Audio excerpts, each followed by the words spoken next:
Alors, sur la 10, ils vont aménager un tronçon de route avec des bobines pour recharger les VE. Il faut qu'ils aient un récepteur, hein, évidemment, CVE, parce que sinon ça ne fonctionnera pas. Le projet Charge as you drive sur l'A10 est entré dans sa dernière phase avant les tests officiels pilotés par Vinci Autoroute. Cette expérimentation de recharge par induction va permettre à des poids lourds électriques équipés de bobines réceptrices de récupérer de l'énergie en roulant. La recharge en roulant, c'est le fantasme de nombreux automobilistes. Une initiative du genre s'apprête à démarrer dans l'Essonne sur la 10. Depuis début janvier, des bobines à induction sont installées sous la chaussée dans le cadre de cette expérimentation. Vinci Autoroute, à l'origine du projet, précise qu'il s'agit d'une dernière phase décisive avant les premiers tests. Donc 1,5 km, le tronçon, à hauteur de la commune d'Angers-Villiers. Une fois activées, les bobines alimenteront en énergie électrique les 4 véhicules équipés d'un système de récepteurs. Elles vont émettre un champ électromagnétique qui sera transformé en électricité. Objectif, plus d'autonomie et des temps de recharge plus courts.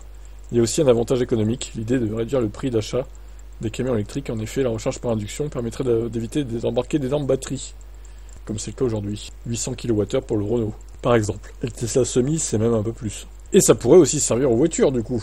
Eh oui. Franchement, ça serait trop cool dans le futur de... Et du coup, ça relancerait l'intérêt des autoroutes, qui pour moi a vraiment perdu en intérêt. Et le fait de pouvoir se recharger en roulant et à haute vitesse, c'est peut-être quelque chose qui pourrait me refaire prendre l'autoroute pour gagner du temps, quoi. Très clairement.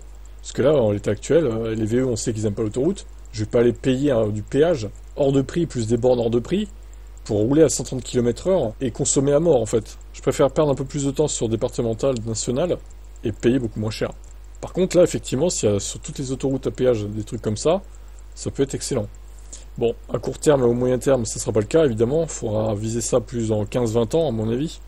Mais l'idée est bonne. L'idée est très très bonne. Maintenant, à voir à quel point c'est efficace, à quel point ça va recharger sur 1,5 km. Parce que si c'est pour reprendre 1 ou 2 kWh, bon, c'est pas non plus exceptionnel. Mais bon, c'est que le début, donc ça va évoluer, tout ça, la recharge par induction. Et là, pour le coup, on pourra dire vraiment que les véhicules se rechargent en roulant, pas comme les mythomanes de chez Toyota, là, leur publicité, notre voiture se recharge en roulant. Oui, non, c'est faux. Hein. Elle génère pas de l'essence en roulant, la voiture. Hein.